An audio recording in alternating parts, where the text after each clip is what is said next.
The scent of aged paper, a mausoleum of stories, clings to the air in the auction house backroom before a record sale. Dust motes dance in the solitary shaft of light slicing through a grimy window, illuminating the quiet reverence paid to objects poised on the precipice of new ownership. You trace the intricate grain of a chipped mahogany frame, your calloused thumb finding comfort in the worn wood. This is your kingdom now. The silent spaces, the forgotten corners where treasures await their spotlight, and where you, Seth Corbin, remain unseen. Years have carved lines around your eyes, deeper than any laugh or smile, etched by the weight of a past that refuses to stay buried. You move with a practiced quietness, a ghost among the living, cataloging a collection of rare, first edition novels. Each volume, wrapped in acid-free tissue, feels impossibly fragile in your hands, much like the remnants of your own reputation. The hushed anticipation of the impending sale vibrates through the floorboards, a low hum of greed and desire that has nothing to do with you, and everything to do with the world you once navigated with a different kind of purpose. Your gaze drifts to a particular piece, a small bronze statuette of a raven, its wings spread in an eternal descent. It's an anomaly amidst the books and antique maps, a stark, unsettling beauty. You recall the file, the grainy photographs, the almost identical carving left at each scene. A shiver, not of cold, but of memory, threads its way up your spine. You shake your head, dismissing the phantom connection. That was a different life, a different you, before the fall, before the case that shattered everything. The disgrace settled upon you like a shroud, woven from unanswered questions and public scorn. The phantom killer, they called him,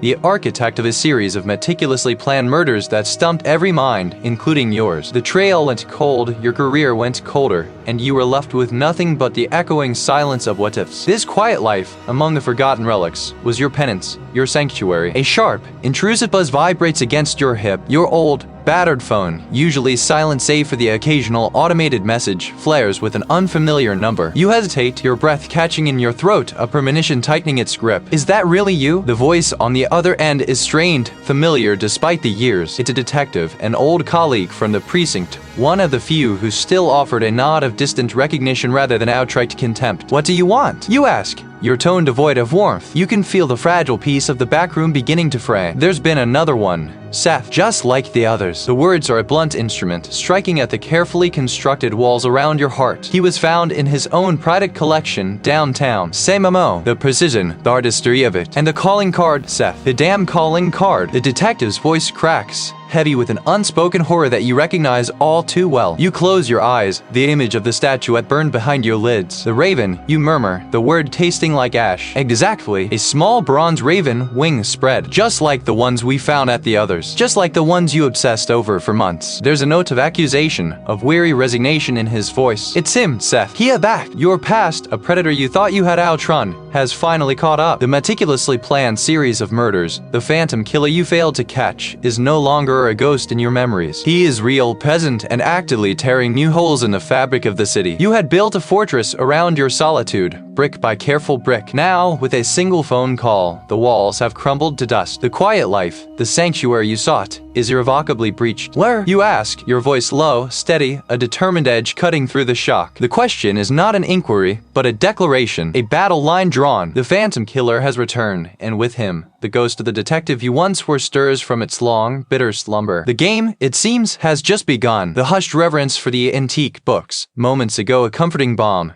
now transforms into a chilling silence, each bound volume a tombstone marking a forgotten truth. Your past, a predator you thought you had outrun, has finally caught up, its phantom claws raking against the brittle edge of your composure. The meticulously planned series of murders, the killer who slipped through your grasp like smoke, the whisper of his return is a cold breath on your neck. Dust motes dance in the slivers of light piercing the tall, grimy windows, illuminating a world you had carefully compartmentalized. Your gaze drifts over the stacked crates, the carefully catalogued shelves, the velvet-draped pedestals awaiting their treasures. Each object a story, each story a potential clue, a fragment of the labyrinth you once navigated. Your fingers, calloused from years of turning pages, now clench, knuckles white. The phantom killer. The words echo, a relentless drumbeat against the inside of your skull. You don't need to turn to know who it is. The specific gravity of his presence, the slight shift in the backroom's hum, speaks volumes laced with an uncharacteristic strain. I knew I'd find you here, among your ghosts. You slowly pivot, your expression a carefully constructed mask of indifference. He holds a manila folder, thick and familiar in its bulk, clutched tight in one hand. It's not the official blue of the department, This is something he carries personally, something too heavy for standard issue. My ghosts are well behaved, you reply, your voice a rasp, unlike some. You nod toward the folder, a silent challenge. What brings the city's finest to a den of antiquity? Lost is suspect among the first editions? He steps closer, the faint scent of stale coffee and something metallic clinging to him. The smell of a fresh scene of grim discovery. Cut the theatrics, Seth. You know why I'm here. It's back, or it never left. He pushes the folder into your hands. The weight of it is immediate, tangible, like grasping a live wire. Another one, same signature, almost an exact replica. Your eyes drop to the folder, a tremor running through your arm. You open it, not out of willingness, but an involuntary reflex, a moth drawn to a deadly flame. Inside, photographs, stark, clinical, yet utterly horrifying. A crime scene,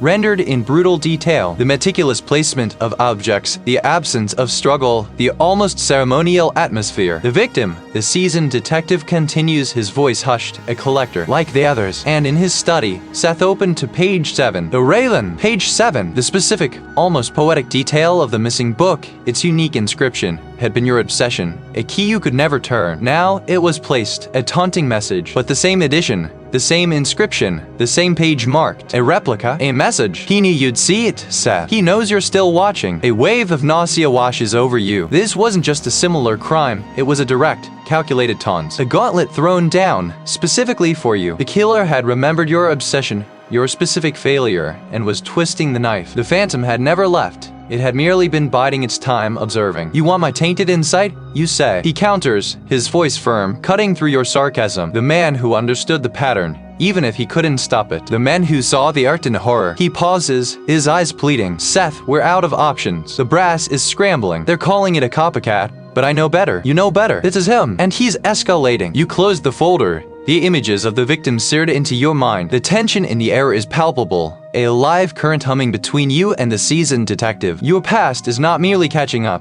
It's dragging you back into its icy depths. You failed once. The thought is a venomous sting. You grip the folder tighter, the paper crinkling under the pressure. The game, it seems, has just begun again. His gaze, weary as an old ledger, held yours, a silent challenge in its depths. The folder, heavy with fresh tragedy, lay closed on the scarred oak table, a dark promise. You understand the detective's voice, a gravelly whisper, cut through the quiet. This isn't official. Not for you. His fingers, stained with years of ink and doubt, tapped the cover. A courtesy, nothing more. Don't make it a mistake. You simply nodded, the refusal to engage in platitudes a testament to the chasm that had opened between your past and his present. You knew the risk, felt it like a phantom ache, but the images, the chilling echoes of a ghost you'd chased into your own ruin, compelled you. The tension was a live wire, humming between your resolve and his weary resignation. You pushed back from the table, the old wood groaning beneath your weight, a sigh of protest. The file, thin but potent, was tucked under your arm, a forbidden fruit. Stepping out into the city's late afternoon hum, the familiar clamor of traffic and distant sirens seemed to sharpen, each sound a point of pressure against your skull. The streets, once a canvas for your deductions, now felt like a labyrinth designed to mislead. Your sanctuary, if it could be called that, was a narrow, unlit storage unit tucked beneath the elevated tracks, a place where the rumble of passing trains became a constant, low growl. The air inside was thick with the dust of disuse and the faint, metallic tang of rust. The single bare bulb hanging precariously from the ceiling cast a stark,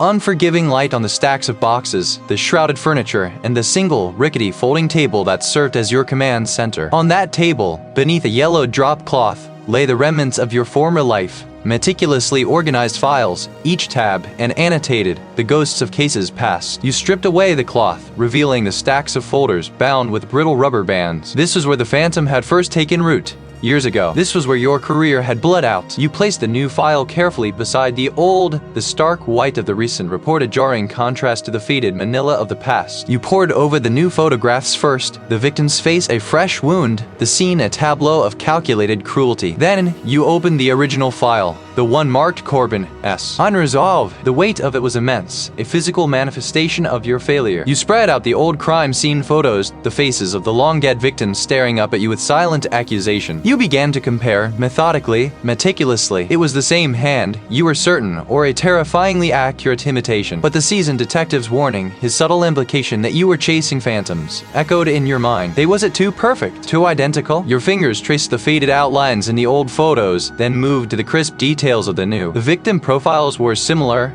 isolated, vulnerable. The method of dispatch disturbingly precise. You zoomed in on a detail in the new set of images, a close-up of the victim's left hand. The nails were meticulously clean, almost polished. You remembered the old case, a specific note in your original report about the presence of faint, almost imperceptible traces of garden soil beneath the nails of the first victim, a detail dismissed by the official inquiry as incidental. A common occurrence for someone found outdoors. You flipped through the old file, searching for your original observation. There it was, scrawled in your own hand, subtle soil residue, epidermal layer. It was a tiny detail, overlooked by everyone else, deemed irrelevant to the cause of death. You had argued it might suggest something about the final moments, a struggle against the ground, or a deliberate action, but it had been dismissed. Now, you looked back at the new victim's hands. Immaculate. Too immaculate. It was a subtle, almost imperceptible divergence, the absence of the expected rather than the presence of the unusual. If it was the same killer, had they learned, evolved, or was this a deliberate misdirection by an imitator? The soil, however faint, had been a natural consequence of the struggle,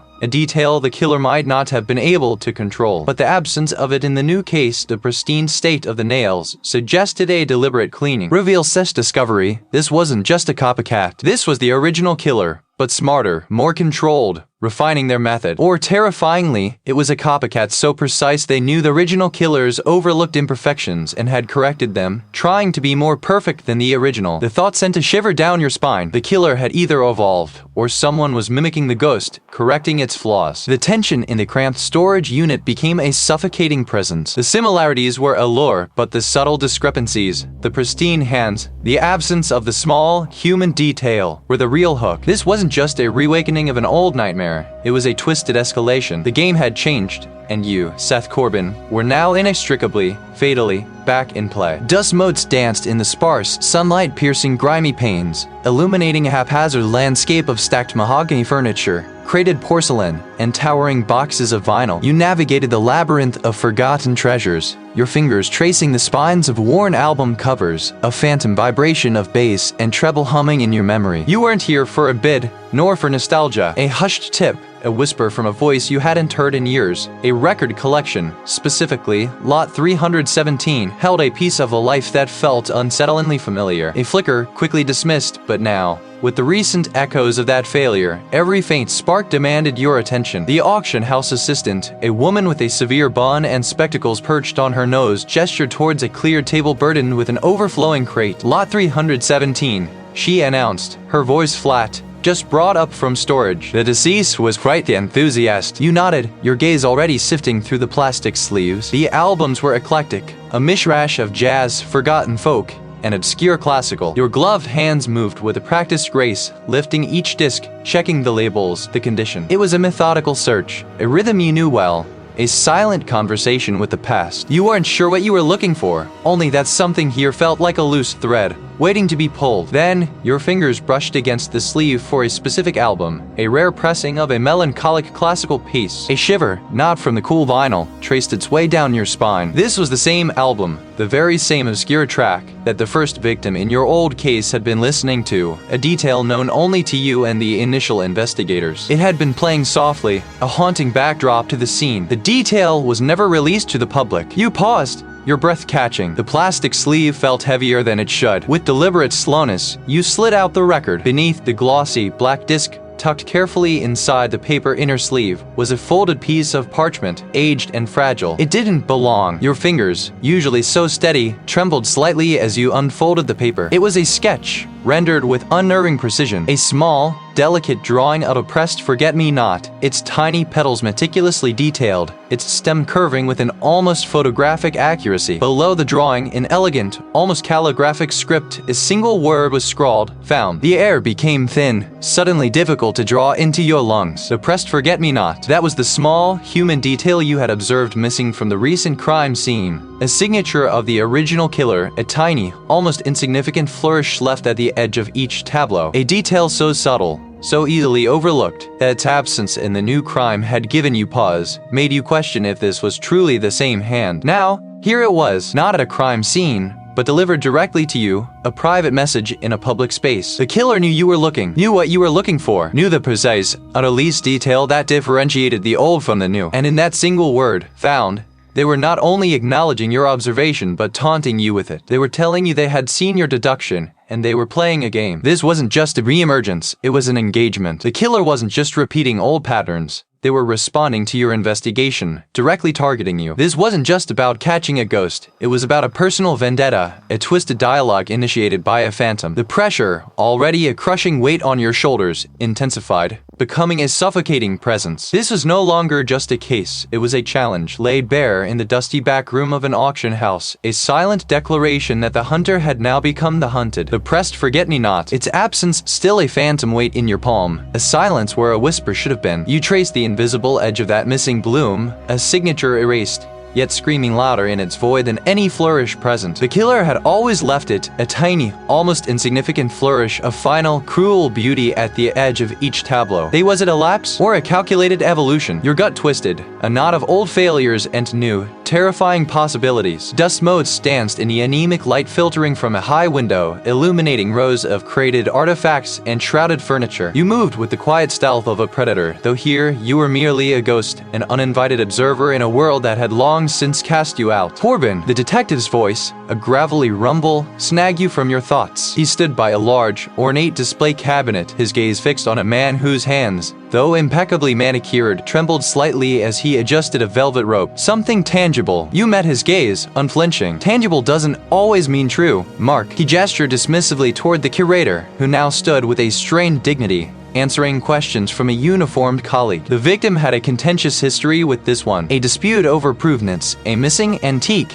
an accusation of fraud that never quite stuck. Motive, opportunity. The curator's alibi for the night in question? A private engagement he refuses to elaborate on. Your eyes scan the back room, absorbing every detail. Crates stacked precisely, each labeled with elegant calligraphy, a cart laden with bubble wrap and tape dispensers, the faint hum of an unseen ventilation system. The curator, you noted, wore a pristine white linen shirt, uncreased, even now. His movements were precise, almost finicky. He seemed less a man of passion and more a machine of order. And the details? You pressed, your voice low. The meticulousness. Does that fit the curator's profile? The detective shrugged. A man obsessed with order, yes, and precise enough to execute a complex plan. He knew the victim's habits, their routines. This wasn't some random act, Seth. This was personal. He leaned closer, his voice dropping. We found a ledger hidden in the curator's office. Details of illicit dealings, forged documents. The victim was about to expose him. It was plausible, painfully so. A narrative that neatly tied a bow around the chaos, offering a comprehensible villain. This neatness, this convenient package,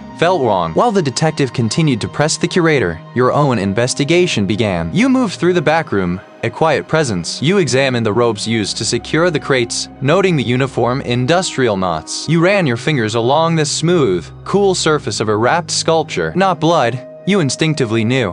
You knelt, drawing a small, pen-sized flashlight from your jacket pocket. The beam cut through the gloom, revealing a faint sheen. It was a residue, almost like a sealant or a varnish, but with a unique, acrid undertone. You sniffed, subtly, something sharper, more synthetic. Then you saw it. Tucked beneath the palette, almost invisible against the grimy floor, was a single tiny fragment of a material you recognized. A sliver of clear, almost microscopic plastic, no larger than a grain of rice. It glinted under your light. You remembered it from a previous scene, years ago. A specific type of packaging, used for high-end, bespoke art supplies, often employed by restorers or specialized conservators. Not the kind of generic bubble wrap or industrial tape you saw on the cart nearby. You stood, the plastic fragment now held carefully between your thumb and forefinger. The curator, impeccable in his linen, would use only the finest materials, yes. But this specific fragment, this unique residue, it wasn't consistent with the auction house's standard supplies, nor with the curator's known habits of using traditional, organic compounds for restoration. Your eyes drifted back to the curator, still maintaining his strained composure under the detective's interrogation. He was a man of old-world aesthetics, of natural materials and venerable techniques. This plastic, this synthetic sheen felt utterly alien to his domain. The detective, observing your renewed focus, raised an eyebrow. Find something, Seth, or just admiring the craftsmanship? Just looking, you murmured.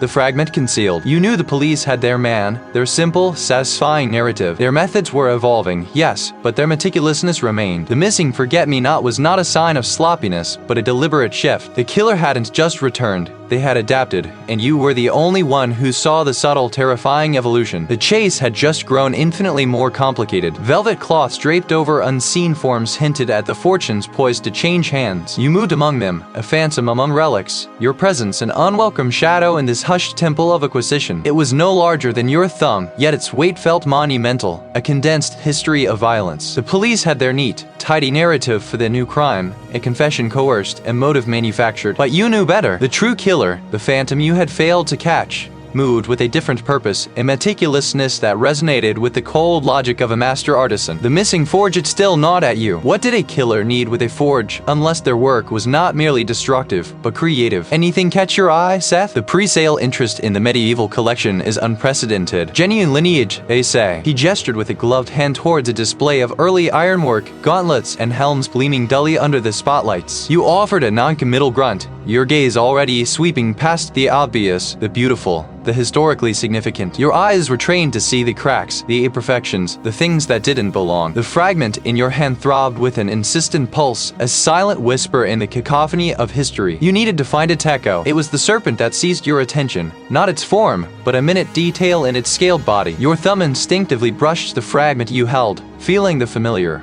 almost imperceptible ridge on its surface. You leaned closer, your heart thrumming a discordant rhythm against your ribs. The serpent on the dagger's hilt bore the same peculiar mark, a single, almost microscopic scale, slightly elongated, subtly out of place amongst its brethren. It wasn't a flaw in the smith's hand. It was deliberate, a signature so understated it screamed for recognition. You remembered the faded photographs from your old case files, the ones that ruined you, dismissed as mere ornamentation, as stylistic flourishes unique to the victim's possessions. They had been there all along. A garden gate hinged from the first victim's estate, a decorative clasp from a strong box belonging to the second, a wrought iron candelabra found near the third's abandoned vehicle. The serpent, not just any serpent, but the serpent with its singular, elongated scale. It was a maker's mark, yes, but more than that. It was an altered mark, an ancient guild mark, perhaps, one historically associated with the clandestine order of master smiths, guardians of forgotten techniques, their symbol a serpent entwined around a blacksmith's hammer. But the mark you now saw, the one on the fragment, on the dagger, and in the dusty recesses of your memory, possessed that extra scale, a subtle, almost imperceptible variation that had always been there, mocking your blindness. The killer wasn't just a mimic or an evolving monster. They were an inheritor, or perhaps, a twisted reviver. The serpent, with its unique imperfection, was a lineage, a personal stamp. It wasn't just a symbol, it was a creed. The missing forge, it wasn't just a tool, it was an altar. The killer wasn't merely destroying lives, they were forging a legacy, using the victim's possessions or items connected to them as canvases for their macabre art. Each crime, each victim, each seemingly unrelated detail was a deliberate stroke in a larger, horrifying tapestry. The killer wasn't just leaving clues, they were leaving a signature, a brand etched into the very fabric of their crimes. They weren't just taking lives, they were collecting, curating, performing a ritual of creation and destruction, all under the sign of that single, elongated serpent scale. The tension in the backroom, once external, now resided solely within you, a taut wire stretched to breaking point. The phantom hadn't just returned. They had been here all along, leaving their mark, waiting for someone to finally see it. And now you did! The motive wasn't merely vengeance or madness. It was an inheritance, a twisted tradition passed down or perhaps seized. Dust motes caught in the stark shafts of light piercing the high, grimy windows danced, each particle a tiny, suspended secret. You stood amidst the quiet bustle, a shadow among the eager collectors and hushed appraisers, your gaze fixed not on the illuminated canvases or the gleaming porcelain, but on the calloused hands of the dealer, a man whose face you vaguely recognized from the periphery of the city's underground market. He held a small, tarnished silver locket, turning it over and over, his thumb tracing an almost invisible imperfection on its surface. It was a piece too unassuming for the grand sale, yet his focus on it was absolute, a silent reverence that snagged your attention like a barbed hook. You felt a prickle of recognition, a phantom itch behind your eyes, the kind that heralds a memory struggling to surface from the murky depths. Leaning closer, feigning interest in a nearby jade figurine, you strained to see. The dealer shifted, catching a stray beam of light, and for a fleeting moment, the locket's surface gleamed. There, etched into the silver, was a symbol, A stylized knot, intricate and unsettling, a detail too specific, too familiar. Your breath hitched, a silent gasp swallowed by the cavernous room. That knot, now, it was a brand, a signature. The dealer, unaware of your sudden revelation, carefully tucked the locket into a velvet pouch and slipped it into his inner jacket pocket, his movements practiced, almost ritualistic. He then moved with a quiet efficiency toward the back exit, a door leading to the service alley. The alley air was shut with a scent of damp concrete and diffuse, as stark contrast to the perfumed quiet of the auction house. A sign, barely legible, read private collection, by appointment only. This was not a public gallery. The dealer unlocked a heavy, steel-reinforced door, the mechanism groaning in protest, and disappeared inside. The street was deserted. The only witness, a lone street lamp casting anemic light on the cracked pavement. You approached the door cautiously, testing the handle. Oh, of course! But a sliver of light bled from a high, uncurtained window on the second floor. An opportunity. A rusted fire escape clung precariously to the building's side, its metal groaning under your weight as you ascended. At the second-story window, you found it unlocked, a careless oversight or a deliberate invitation. You were in a private gallery, more a vault than an exhibition space. Moonlight filtered through the grimy panes, illuminating shrouded forms, sculptures beneath canvas, paintings facing the wall. Your eyes swept the room, searching for the telltale glint of silver for the knot. A small, glass-fronted display case, lit by a discreet, internal LED strip. Inside, nestled on velvet cushions, were not one, but a collection of silver lockets, and each, every single one, bore the same unsettling, stylized knot engraving. They were trophies, a grim collection. This wasn't just a locket, it was a series, a pattern, a testament to the phantom killer's meticulous decades-long work. The dealer wasn't just a fence, he was the keeper of the killer's grim legacy, perhaps even an accomplice or the architect himself. A faint click echoed from below, followed by the soft thud of a closing door. The dealer. He was back. Your muscles tensed, every nerve screaming. Footsteps, slow and deliberate, began to ascend a hidden staircase. They were getting closer. The metallic tang in the air grew stronger, almost suffocating. The footsteps paused just outside the room. The dealer knew. He knew someone was here, or at least suspected. You dared not move, dared not breathe. Then, a voice, low and raspy, cut through the stillness. Looking for something specific. Seth Corbin? The words were a hammer blow, shattering the fragile illusion of your invisibility. He knew your name. He had been expecting you, or perhaps was simply astute enough to connect the dots from your lingering presence in the auction house. You were exposed, trapped, and the game had just turned deadly. The cold steel blossom of the antique pistol kissed the nape of your neck. A sudden, intimate chill. You did not flinch, a lifetime of honed reflexes holding the tremor at bay, but a wire hummed taut within your spine. A rather predictable journey, Seth Corbin. The voice purred, low and resonant, yet devoid of true warmth. It was the auctioneer, his usual polished cadence now laced with a chilling edge, like a blade drawn from velvet. You remembered his precise gestures, his careful modulation of tone during the earlier viewing, the way his eyes, sharp and assessing, had swept over the assembled artifacts. This man, the auctioneer. This wasn't just a stranger with a gun. This was him. You needed answers, needed him to talk, to reveal the cracks in his carefully constructed facade. He chuckled, a dry, rustling sound like ancient parchment. Decades, Seth, decades. The disgraced detective drawn back into the very labyrinth he built. You felt a subtle shift in the air, a faint metallic tang beneath, the wood and dust. Your mind, a finely tuned instrument, began to dissect the scene. The small pistol, an ornate piece, likely a collector's item itself. The way he held it, not with the clumsy grip of a desperate amateur, but with a practiced ease, almost an affection. The carvings, you murmured,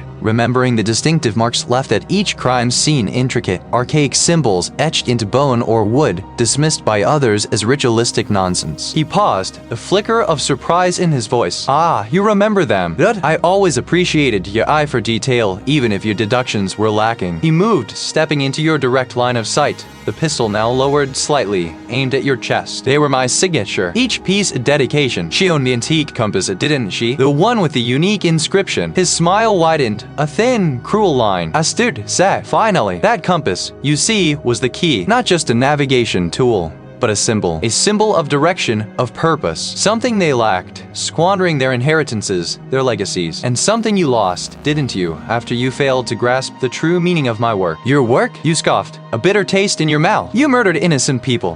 He scoffed back, a genuine disdain in his tone. They were custodians, Seth, unworthy of the treasures they possessed. They were desecrating history, allowing masterpieces to decay or be sold off for fleeting pleasures. I merely reclaimed what was truly valuable and ensured their ultimate contribution was to my grand design. He gestured vaguely around the back room at the crates and covered canvases. This auction, for instance, a perfect stage for the culmination. You noticed his gaze flicker to a specific crate in the corner, smaller than the others, covered by a simple canvas drop cloth. Your eyes followed his. A sudden, visceral jolt. The shape beneath the cloth. It was vaguely rectangular, with a distinct curvature at one end. Not a painting, not a sculpture. It looked like a coffin. The masterpiece. The one that ties everything together. The ultimate statement. He took a step closer, his eyes alight with a disturbing zeal. You see, Seth, the true culprit was never just a killer. I am a preservationist, an artist, and my medium is literacy. Your eyes darted, assessing the distance, the angle of the pistol. He was confident, almost arrogant in his reveal. This was your chance. You needed to find a distraction, something to buy you a second. The museum, years ago, you pressed, trying to keep him talking to draw his attention. There was a break-in, a theft of specific historical documents,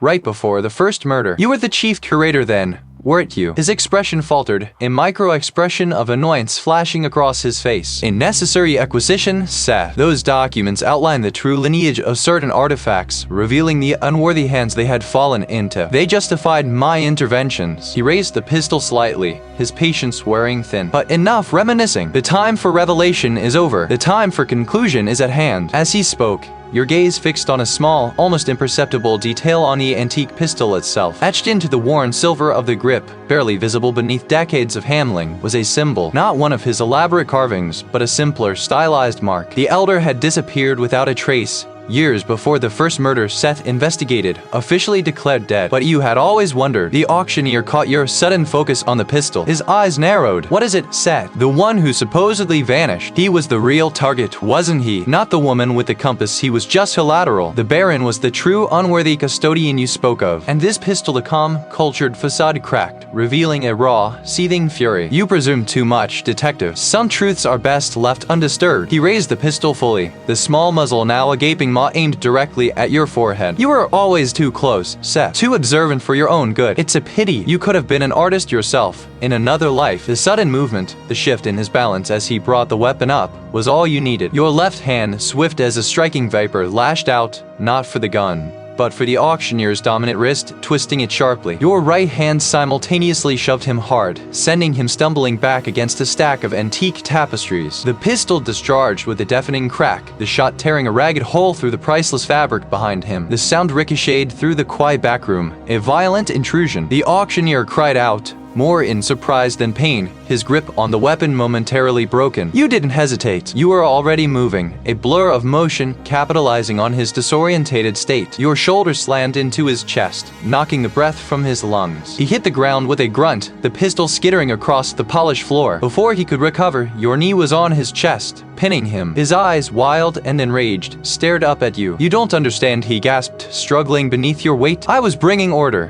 Your gaze swept across the back room, landing on the small, coffin-shaped crate. And then, you saw it, tucked beneath the edge of the canvas, a glimmer of silver. Not the pistol. This was a small, ornate silver locket, intricately engraved. It had been her mother's, a family heirloom. You reached out, your fingers closing around the cold metal. As you pulled it free, the locket sprang open, revealing two miniature portraits, a young woman, vibrant and smiling, and a stern-faced man with piercing eyes. The man in the portrait, the silver locket, cool against your fingertips, felt like a miniature anchor dragging you back 3 years of forgotten sorrow. Its intricate engraving, a swirling knot of ID and forgotten initials, mirrored the image seared into your memory from the cold case files. It had belonged to her, the first one, the ghost that had dismantled your life. Here, in the hushed cavern of the auction house backroom before a record sale, beneath a coffin-shaped crate draped in canvas, it was a whisper from the grave. He was here. He was always here. A rustle of fabric, light as a falling leaf, startled you. You spun, the locket still clenched in your palm, your breath held captive in your chest. Standing in the doorway, framed by the faint glow of the main gallery beyond,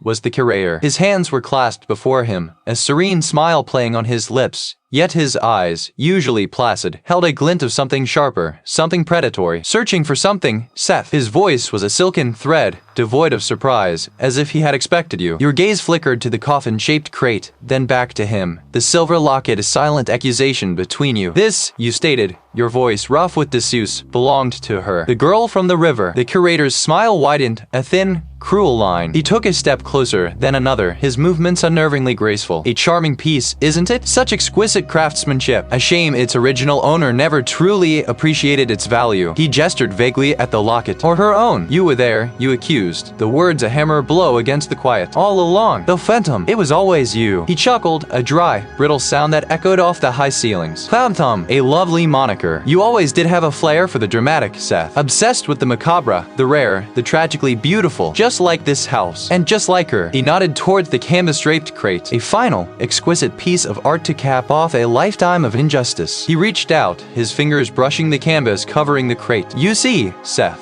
the world values the wrong things. It celebrates greed, power, the grotesque display of wealth. It forgets the quiet artistry, the subtle beauty, the delicate balances that are so easily shattered. Who are you targeting? You demanded, your eyes scanning for an escape, for a weapon, for anything. The air grew thick, humid with the unspoken threat. Oh, a patron of the arts, of course, he scoffed, waving a dismissive hand. A man who built his empire on the bones of others, who once dismissed my family's humble craft as quaint and uninspired. The same man who acquired some of her most treasured pieces, pieces that should have been mine, after her unfortunate demise. He's in the front row tonight, ready to bid on the crown jewel of this auction. He paused, his gaze fixed on you, a strange reverence in his eyes. And you, Seth, you were always so close. So very close to understanding. You even found my locket. He pointed to the silver piece in your hand, a gift from my mother before he was ruined by his kind. She believed in beauty. They believed in profit. Your mind raced, piecing together the fragments. The locket, his mother, the original victim's collection, the patron in the front row. And you're about to make another mistake. His serene mask shattered, replaced by a contorted sneer. Mistake? No, Seth. This is perfection. A final, definitive stroke. He pulled the canvas from the coffin-shaped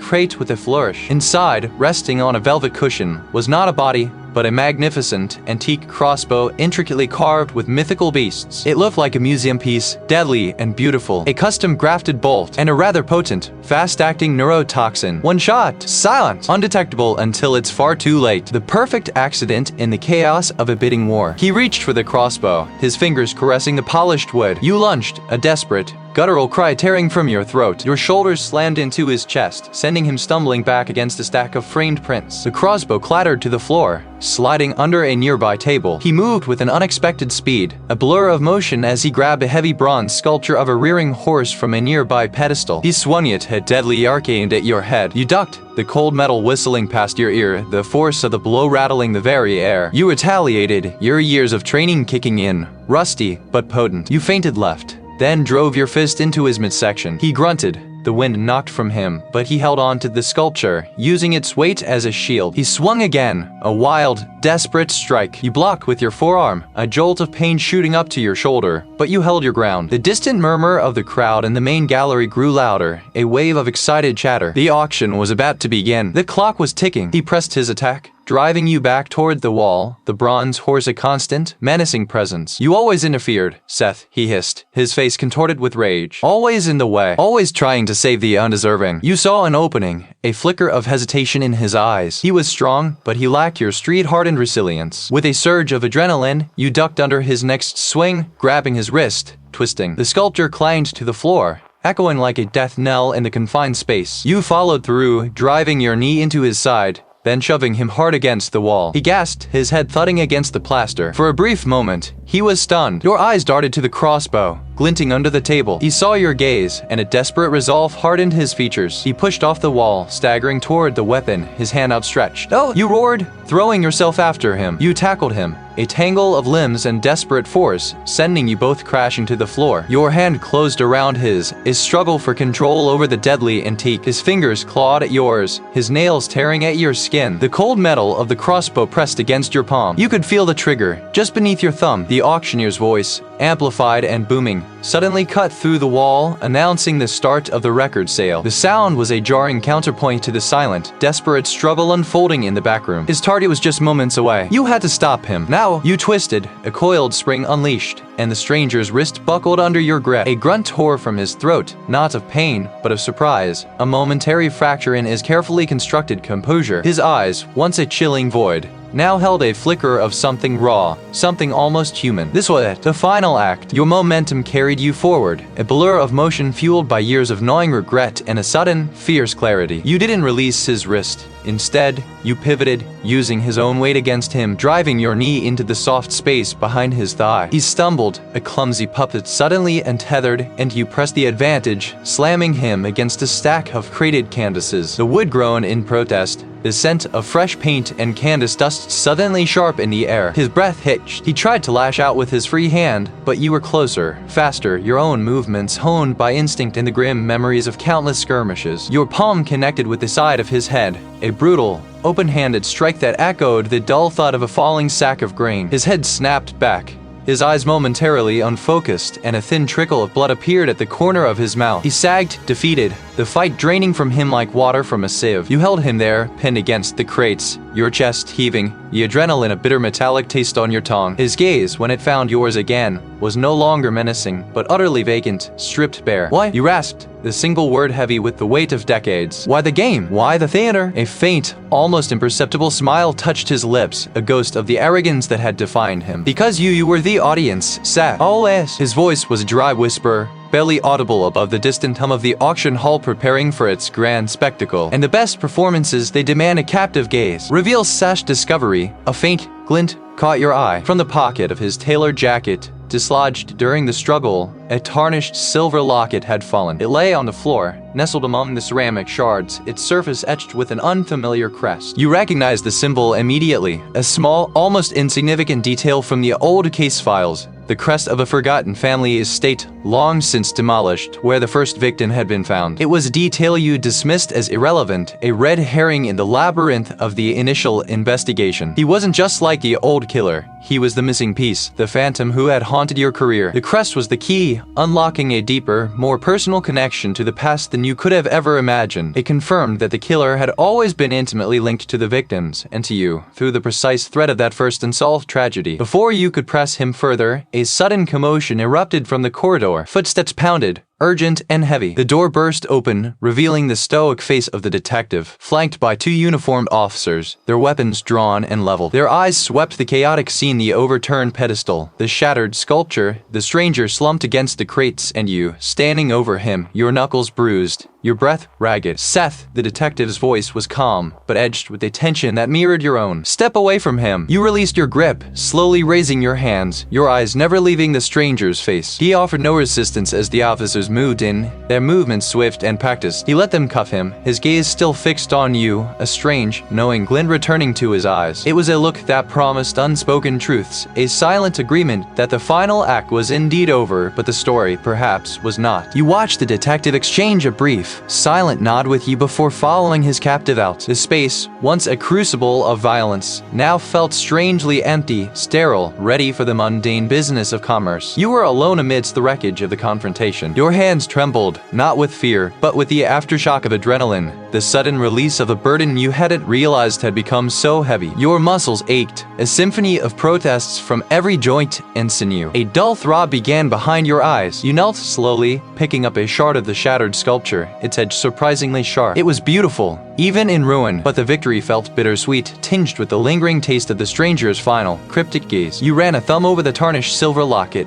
now clutched in your palm. The crest, so familiar yet so long ignored, pulsed with a quiet, undeniable significance. It wasn't just a clue. It was a testament to the meticulous, almost artistic cruelty of the man now being led away. He had left the breadcrumbs, knowing you would eventually follow, knowing you would eventually find him, drawn back into the very labyrinth he had crafted for you. The scent of dust and old wood filled your lungs. The distant murmur of voices from the main auction hall began to filter in, a reminder of the world beyond this isolated conflict. You had walked through fire, Seth, and emerged, not unscathed, but standing. The case was closed. The killer was caught. But the processing, the true reckoning with the emotional and physical toll, that was only just beginning. You looked at your reflection in a polished surface, a stranger staring back, weathered but unbroken, ready to face the aftermath. The hum of hushed anticipation vibrates through the walls, a low thrum that presses against your eardrums. Beyond the rope, a small, reverent crowd gathers, their gaze fixed on a display case where a faded, handwritten score rests, illuminated by a single, focused beam. It's a relic, a testament to a forgotten genius, now awaiting its moment of rediscovery. You are not here for the music. The music, like much else these days, is merely background. Your presence is an echo,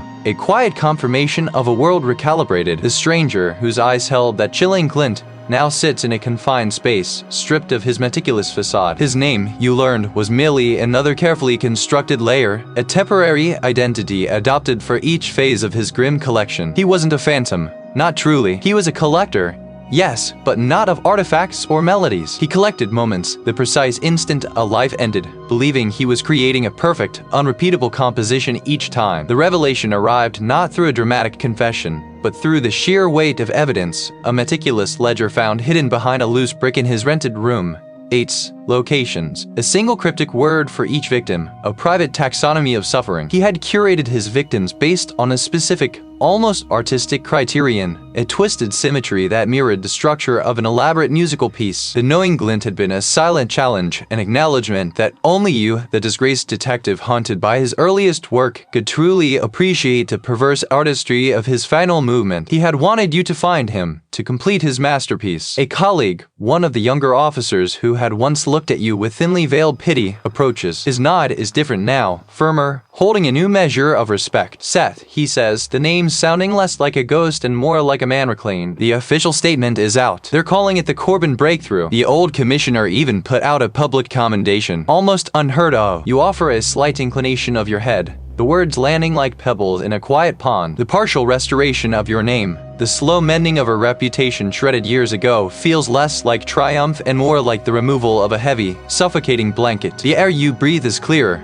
yes, but the chill of what you endured still permeates your bones. There's no triumphant fanfare in your soul, only a quiet, weary satisfaction that the phantom has been given a name and the victims, a measure of justice. You turn your gaze back to the score, its faded ink speaking of time's relentless passage. The stranger had seen himself as a composer, orchestrating lives to fit his morbid vision. He had studied the past, the patterns, the ways certain individuals moved through the periphery, unnoticed until it was too late. He had perfected his craft over decades, learning from his early mistakes, the very ones that had baffled you and ultimately cost you everything. The clues he left, the subtle discrepancies that had haunted you, were deliberate, breadcrumbs for a mind he knew would eventually be sharp enough to follow. The auctioneer, a woman with a voice like polished mahogany, steps onto a raised platform, her presence commanding. The first lot is called, not the record score, but a smaller, less significant item, a framed playbill from a forgotten performance. You understand now, with a clarity that borders on pain,